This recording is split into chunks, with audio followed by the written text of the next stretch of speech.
Hi അസ്സാം വലൈക്കും. Hasina pizza YouTube ചാനലിലേക്ക് ഏവർക്കും സ്വാഗതം. പച്ചക്കറികൾ നട്ടുവളർത്തുമ്പോൾ നമ്മൾ കൂടുതലും നട്ടുവളർത്തുന്നത് പച്ചമുളകും തക്കാളിയുമാണ്.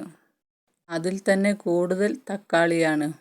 തക്കാളി പാകി മുളപ്പിക്കുന്നതിനെ കുറിച്ചുള്ള വീഡിയോ ഒക്കെ നമ്മൾ നേരത്തെ തന്നെ ചെയ്തിട്ടുണ്ട്. തക്കാളി ചെടി നമ്മൾ പാകി മുളപ്പിക്കുകയാണെങ്കിൽ ഏകദേശം 25 ദിവസമാവുമ്പോൾ അവയെ മാറ്റി നടാൻ സാധിക്കും. തക്കാളിയുടെ തൈ മാറ്റി നടുമ്പോൾ നല്ല സൂര്യപ്രകാശം കിട്ടുന്ന സ്ഥലത്ത് വേണം മാറ്റി നടാൻ. അപ്പോൾ ഞാൻ ഈ പെട്ടിയിലാണ് കേട്ടോ, ഇതൊരു തകരത്തിൻ്റെ പെട്ടിയാണ്. ഇത് നന്നായി സൂര്യപ്രകാശം കിട്ടുന്ന ഒരു സ്ഥലത്താണ് വെച്ചിട്ടുള്ളത്. ഇതിലാണ് ഞാൻ നടാൻ പോകുന്നത്. ഇത് ഞാൻ മത്തൻവള്ളി നട്ട ഒരു പെട്ടിയായിരുന്നു. അതിപ്പോൾ ഇതിൻ്റെ ഒരു സൈഡിൽ മത്തൻവള്ളി ഉണ്ട്, എന്നാലും ഇവിടെ ഒരു ചെടി നടാനുള്ള ഗ്യാപ്പ് ഉണ്ട്. അതിലാണ് ഇപ്പോൾ ഞാൻ നടാൻ പോകുന്നത്. തക്കാളി വളർത്തുമ്പോൾ നമ്മൾ ശ്രദ്ധിക്കേണ്ട മറ്റൊരു കാര്യമാണ്, നല്ല ഇളക്കമുള്ള മണ്ണിലാണ് തക്കാളി നട്ടു വളർത്തേണ്ടത്. അപ്പോൾ ഈ മണ്ണ് കണ്ടില്ലേ, ഞാൻ ഇളക്കുമ്പോൾ തന്നെ നിങ്ങൾക്ക് അറിയുന്നില്ലേ, ഇത് നല്ല ഇളക്കമുള്ള ഒരു മണ്ണാണ്. ഇളക്കം മാത്രമല്ല, നല്ല ജൈവാംശമുള്ള മണ്ണും കൂടെയാണിത്. പിന്നെ ഇപ്പോൾ ഞാൻ കുറച്ച് ദിവസമായിട്ട് തക്കാളി ചെടിയൊന്നും പാവി മുളപ്പിക്കേണ്ട ആവശ്യമില്ല എനിക്ക്. ഈ കിച്ചൺ കമ്പോസ്റ്റ് റെഡിയാക്കുമ്പോൾ അത് നമ്മൾ ചെടികൾക്കൊക്കെ ഇട്ട് കൊടുക്കുമ്പോൾ അതിൻ്റെ ഇടയിലൊക്കെ ഇഷ്ടംപോലെ തക്കാളി തൈകളൊക്കെ മുളച്ച് വരാറുണ്ട്. അത് നല്ല ആരോഗ്യമുള്ള തൈകളുമായിരിക്കും. നമ്മൾ തക്കാളി നട്ട് വളർത്തുന്നതിന് മുമ്പ് തന്നെ അടിവളമായിട്ട് നല്ല വളം കൊടുക്കണം. അത് ചാണകപ്പൊടിയോ കമ്പോസ്റ്റോ ഇല്ലെങ്കിൽ കോഴിവളമോ മറ്റു തരത്തിലുള്ള എന്തെങ്കിലും ഒരു വളം ഉപയോഗിക്കാവുന്നതാണ്.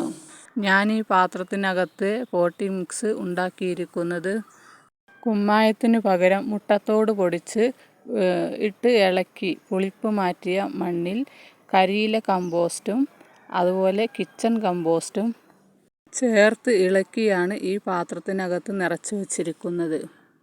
ഇത് കൂടാതെ ഇനി ഞാനിപ്പോൾ ഇതിലേക്ക് കുറച്ച് ഫിഷ് കമ്പോസ്റ്റും കൂടെ ചേർത്ത് കൊടുക്കുന്നുണ്ട്. അപ്പോൾ ഇതുപോലെ ഫിഷ് കമ്പോസ്റ്റ് എങ്ങനെ ചെയ്യുന്നത് എന്ന വീഡിയോ ഞാൻ ഇതിൻ്റെ മുന്നേ അപ്ലോഡ് ചെയ്തിട്ടുണ്ട്. കാണാത്തവർ കയറി കാണണം. എന്നിട്ട് ഇത് ഞാൻ കുറച്ച് മാത്രമേ ഇടുന്നുള്ളൂ കേട്ടോ. അപ്പോൾ എന്നിട്ട് അത് മണ്ണുമായി ഒന്ന് മിക്സ് ചെയ്ത് കൊടുക്കാം ഇതുപോലെ. ഇനി നമ്മൾ ഈ തക്കാളി ചെടിയെ ഇതിലേക്ക് നട്ടു കൊടുക്കാം. ഇതാണ് കേട്ടോ തക്കാളി ചെടി. ഇത് ഞാൻ കോളിഫ്ലവർ നട്ടു വെച്ച ബാഗായിരുന്നു. അപ്പോൾ അതിൽ കിച്ചൺ കമ്പോസ്റ്റിൽ നിന്ന് മുളച്ച് വന്നതാണ്. അപ്പോൾ അത് ഞാൻ ഇന്നലെ വൈകുന്നേരം വന്നിട്ട് ഇതെല്ലാം നോക്കി പോയതാണ്, മാറ്റി നടാമെന്നൊക്കെ വിചാരിച്ചിട്ട്. രാവിലെ വന്ന് നോക്കുമ്പോൾ ഇതാണ് അവസ്ഥ. എല്ലാം കോഴി വന്ന് പറിച്ചിട്ടിട്ടുണ്ട് കേട്ടോ. ഇവിടെ ഭയങ്കര കോഴികളുടെ ശല്യമാണ്. അപ്പോൾ എനിക്ക് കഷ്ടപ്പാടാണ് കൃഷി ചെയ്യാൻ. പിന്നെ ഞാനിങ്ങനെ അഡ്ജസ്റ്റ് ചെയ്ത് ചെയ്യാണ്. എന്തെങ്കിലും ചെയ്ത് വെച്ചിട്ട് പോകും, വരുമ്പോഴേക്ക് ഇതുപോലെ നശിപ്പിച്ചിട്ടിട്ടുണ്ടാവും കുറേ. അപ്പോൾ ഇനിയിപ്പോൾ നോക്കിയിട്ട് കാര്യമില്ല, ഇതിനെ ഞാൻ എങ്ങനെ നടന്ന് കാണിക്കാം. അപ്പോൾ എൻ്റെ അടുത്തുള്ളത് കുറച്ച് വലിയ തൈയാണല്ലോ, ഞാൻ ചെറിയ തൈ നടുന്ന രീതിയാണ് ആദ്യം നിങ്ങളെ കാണിക്കുന്നത്. അപ്പോൾ അതിന് ഇതുപോലെ ആഴത്തിൽ ഒരു കുഴി എടുക്കണം നമ്മൾ. എന്നിട്ട് ഈ തക്കാളി തൈനെ അതിലേക്ക് വെച്ച് കൊടുക്കണം. മാക്സിമം അതിൻ്റെ തണ്ട് എത്രത്തോളം മണ്ണിൻ്റെ അടിയിൽ വെക്കാൻ പറ്റുമോ അത്ര വലിയ കുഴി എടുക്കുന്നതായിരിക്കും നല്ലത്. എന്നിട്ട് ഇതുപോലെ നമുക്ക് മണ്ണിട്ട് മൂടിക്കൊടുക്കാം. ഇപ്പോൾ കണ്ടില്ലേ, അപ്പോൾ ഞാൻ ഇത് നട്ട് കഴിഞ്ഞു. അപ്പോൾ ഇതുപോലെ നട്ടാൽ മതി. ഇനി നമ്മൾ വലിയ തക്കാളി ചെടിയാണെങ്കിൽ, ഇതിപ്പോൾ എൻ്റെ കയ്യിലുള്ളത് വലുതാണല്ലോ, ഇത് ഞാൻ നട്ടിട്ട് ഒന്നും കൂടി കാണിക്കാം. ഇതുപോലെ നമ്മൾ നീളത്തിൽ കുഴി എടുക്കുക.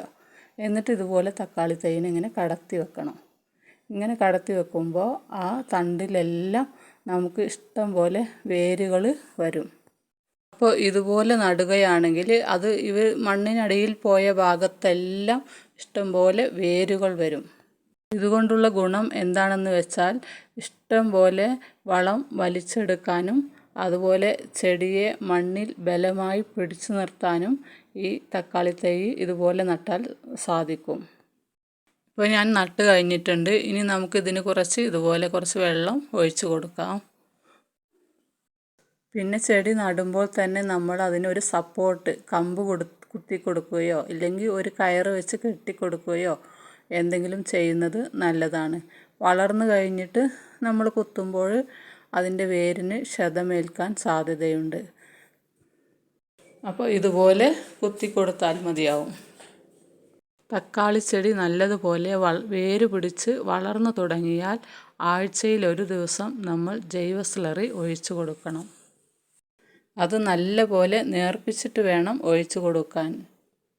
അപ്പോൾ ഇത് കണ്ടില്ലേ, ഇതിപ്പോൾ ഞാൻ ജൈവ സ്ലറി ഉണ്ടാക്കി വെച്ചതാണ്. അപ്പോൾ അതിൽ നിന്ന് വളരെ കുറച്ച് മാത്രം ഞാൻ എടുത്തിട്ടുള്ളൂ കേട്ടോ, ഒരു 1/4 കപ്പ്. ഇനി ഇതിലേക്ക് നമ്മളൊരു 10 ഇരട്ടി വെള്ളം പോലെ നേർപ്പിച്ച് കൊടുക്കാം. അപ്പോൾ ഞാൻ ഇതിലേക്ക് കുറച്ച് വെള്ളം കൂടി ഒഴിക്കുന്നുണ്ട്. എന്നിട്ടിത് നന്നായി നേർപ്പിച്ചിട്ട് നമുക്ക് തക്കാളി ചെടിയുടെ ചുവട്ടിൽ ഒഴിച്ചു കൊടുക്കാം ഇതുപോലെ. അപ്പോൾ ഞാൻ ഇത് ഒഴിച്ചു കൊടുത്തിട്ടുണ്ട്.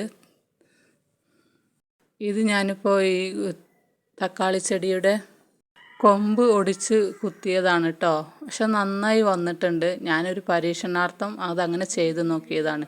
അപ്പോൾ ഈ ചക്രം എന്ന് പറഞ്ഞിട്ടൊരു ഇതുണ്ടല്ലോ സംഭവം, അപ്പോൾ അത് കട്ട് ചെയ്തപ്പോൾ, അതായത് തക്കാളി ചെടിയുടെ ഇടയിൽ നിന്നും ഒരു സംഭവം കിളിർത്ത് വരും, ഒരു തൈ, അതായത് ഒരു കമ്പ്. അപ്പോൾ ഞാനത് ശ്രദ്ധിക്കാതിരുന്നുകൊണ്ട് അതങ്ങനെ കുറച്ച് വലുതായിട്ടുണ്ടായിരുന്നു. അത് നിർത്തുന്നത് നല്ലതല്ല, നമുക്ക് വിളവ് കുറയും എന്നാണ് പറയുക.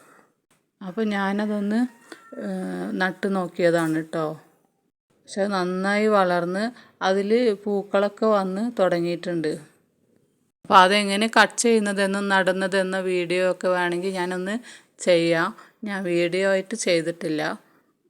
വേണമെങ്കിൽ നിങ്ങൾ കമൻറ്റ് ബോക്സിൽ രേഖപ്പെടുത്തിയാൽ മതി, ഞാനത് ചെയ്ത് കാണിക്കുന്നതായിരിക്കും. പിന്നെ കീടശല്യം ഇല്ലാതെ തക്കാളി പെട്ടെന്ന് നിറയെ കായ്കൾ ഉണ്ടാവാൻ ഞാനൊരു അടിപൊളി സൂത്രം പറഞ്ഞു തരാം. നമ്മുടെ എല്ലാവരുടെയും വീട്ടിലുള്ളതാണ് കഞ്ഞിവെള്ളം. ഈ കഞ്ഞിവെള്ളം പുളിപ്പിച്ചതാണ്. ഇത് ഞാനൊരു കപ്പിലേക്ക് ഇതുപോലെ ഒഴിച്ച് കൊടുക്കുന്നുണ്ട്. 1 ലിറ്ററിൻ്റെ ഒരു കപ്പാണ്. ഇനി അതിലേക്ക് ഞാൻ നല്ല പുളിച്ച മോരാണ് ഇതുപോലെ കുറച്ച് ഒഴിക്കുന്നുണ്ട് കേട്ടോ. ഇത് കണ്ടില്ലേ, കുറച്ച് ഒഴിച്ചാൽ മതി. എന്നിട്ടിത് നന്നായി ഒന്ന് മിക്സ് ചെയ്യാം. ഇനി നമുക്ക് ഇത് ഒരു ബോട്ടിലിൽ ഒഴിക്കുന്നുണ്ട്. കുറച്ച് ഒഴിച്ചാൽ മതി, പകുതി വേണ്ട, ഒരു പകുതിൻ്റെ 1/4 ഭാഗമായിട്ട് ഇങ്ങനെ ഒഴിച്ചിട്ട് ഇനി നമുക്കിതൊന്ന് ഇതിലേക്ക് കുറച്ച് എന്താ പറയുക വെള്ളം ഒഴിച്ച് കൊടുക്കാം. ഇപ്പോൾ കണ്ടോ, ഇത്രയും ഞാൻ എടുത്തിട്ടുണ്ട്. അപ്പോൾ ആ സ്റ്റിക്കർ ഉള്ളതുകൊണ്ട് കാണാത്തതുകൊണ്ട് അത് എടുത്തിട്ടതാണ്. അപ്പോൾ ഞാൻ ഫുള്ളായിട്ട് വെള്ളം ഒഴിച്ച് കൊടുത്തിട്ടുണ്ട്. ഇനി നമുക്കിത് തക്കാളി ചെടിയിൽ ഇതുപോലെ സ്പ്രേ ചെയ്ത് കൊടുക്കാവുന്നതാണ്.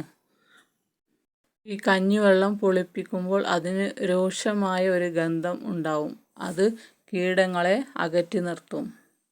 പിന്നെ സ്പ്രേ ചെയ്ത് കൊടുക്കുക മാത്രമല്ല, ഇത് തക്കാളി ചെടിയുടെ ചുവട്ടിലും ഒഴിച്ചു കൊടുത്താൽ വളരെ നല്ലതാണ്. അപ്പോൾ അത് ഇതുപോലെ ചെടിയുടെ ചുവട്ടിൽ ഞാൻ കുറച്ച് ഒഴിച്ചു കൊടുത്തിട്ടുണ്ട്. ഇനി ഞാൻ ചെയ്യുന്നത് എന്താണെന്ന് വെച്ചാൽ, തക്കാളിയുടെ ചുവട്ടിൽ നിന്നും ഒരു 2 ഇഞ്ച് അകലത്തിൽ ഉള്ള ഇതുപോലെ പഴുത്തുപോയ അതേപോലെ ഇലകൾ ഉണ്ടാവും, അത് ഇതുപോലെ കട്ട് ചെയ്ത് മാറ്റി കൊടുക്കുന്നുണ്ട്. കാരണം മറ്റു കീടരോഗ ശല്യങ്ങളൊക്കെ കുറഞ്ഞ് കിട്ടാൻ അത് വളരെ നല്ലതാണ്. അപ്പോൾ ഇത്രയും ഞാൻ കട്ട് ചെയ്ത് മാറ്റിയിട്ടുണ്ട്. ഇനിയിപ്പോൾ ഞാൻ നേരത്തെ പറഞ്ഞില്ലേ സക്രം, ഇതാണ് ഈ അതുപോലെ ചെടിയുടെ ഇടയിൽ നിന്നും ഇങ്ങനെ കിളിർത്ത് വരും, നേരെ പോകുന്ന, അതിൽ നമുക്ക് പൂവൊക്കെ ഉണ്ടാവും, പക്ഷേ കായ്ക്ക് അത്ര കരുത്തുണ്ടാവില്ല. അപ്പോൾ ഇതുപോലെ നുള്ളിക്കളയും. അപ്പോൾ അത് നുള്ളിക്കളയാൻ നേരം വൈകിയത് കൊണ്ട് വലുതായിരുന്നു, അതാണ് ഞാൻ കട്ട് ചെയ്തിട്ട് പുതിയ ചെടി നട്ടു എന്ന് പറഞ്ഞത്.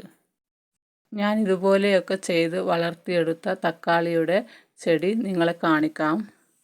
ഇതാണ് തക്കാളി ചെടി, കണ്ടില്ലേ, നല്ല നിറച്ച് കായ്കളും അതേപോലെ നല്ല വലുപ്പമുള്ള കായ്കളുമാണ്.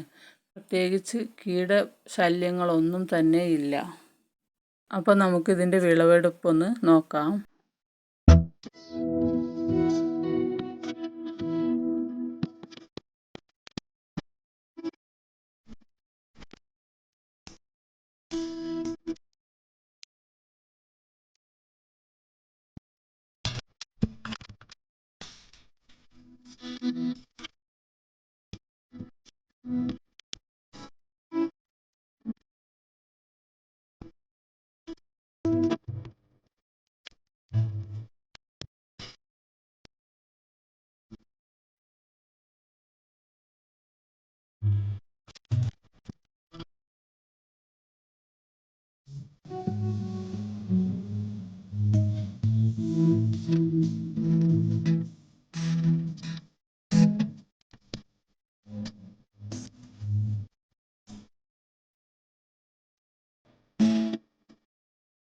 ഇപ്പോൾ കണ്ടില്ലേ നമ്മുടെ തക്കാളിയൊക്കെ വിളവെടുത്തിട്ടുണ്ട് കേട്ടോ. അത്യാവശ്യം നല്ല വലുപ്പമുള്ള തക്കാളികളാണ്. ഇങ്ങനെയൊക്കെ തക്കാളി കിട്ടുകയാണെങ്കിൽ നമുക്ക് പുറത്തു നിന്നൊന്നും തക്കാളി വാങ്ങിക്കേണ്ട ആവശ്യം ഉണ്ടാവില്ല. അപ്പോൾ നല്ല വിളവാണ് കേട്ടോ. പിന്നെ നമ്മൾ തക്കാളി വിളവെടുത്ത ഉടനെ തക്കാളിയുടെ ചുവട്ടിൽ എന്തെങ്കിലുമൊക്കെ വളം ഇട്ട് കൊടുക്കണം. അപ്പോൾ ഇത്രയൊക്കെ ഉള്ളൂ കേട്ടോ നമ്മുടെ ഇന്നത്തെ വീഡിയോ ഇഷ്ടമായെങ്കിൽ എനിക്കൊരു ലൈക്ക് തരാൻ മറക്കരുത്. സബ്സ്ക്രൈബ് ചെയ്യാതെ കാണുന്ന കൂട്ടുകാരുണ്ടെങ്കിൽ സബ്സ്ക്രൈബ് ചെയ്ത് തൊട്ടടുത്തുള്ള ബെല്ലൈക്കൺ എനേബിൾ ചെയ്താൽ മാത്രമേ ഇതുപോലെ ഞാനിടുന്ന വീഡിയോസ് നിങ്ങൾക്ക് നോട്ടിഫിക്കേഷനായി ലഭിക്കുകയുള്ളൂ. നാളെ വീണ്ടും മറ്റൊരു വീഡിയോയുമായി വരുന്നത് വരെ എല്ലാവർക്കും ബായ്. അസ്സലാമു അലൈക്കും.